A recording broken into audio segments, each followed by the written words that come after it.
अहिल्यानगर महानगरपालिकेच्या उपमहापौर पदाचा पदभार स्वीकारताच धनंजय जाधव यांनी कामाला तात्काळ सुरुवात केली आहे. शहराच्या आरोग्य व्यवस्थेला प्राधान्य देत उपमहापौर धनंजय जाधव यांनी आज आरोग्य विभागाची महत्त्वपूर्ण बैठक घेतली.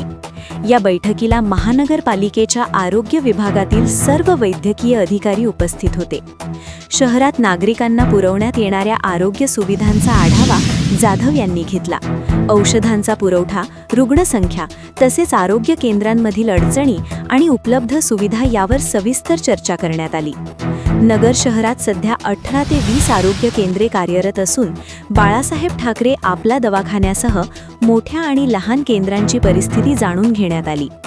प्रत्येक आरोग्य केंद्रात रोज तपासल्या जाणाऱ्या रुग्णांची संख्या आणि तिथल्या मूलभूत गरजांबाबत माहिती घेण्यात आली. यावेळी उपमहापौर धनंजय जाधव म्हणाले, आरोग्य हा कोणत्याही शहराचा सर्वात महत्त्वाचा विषय आहे.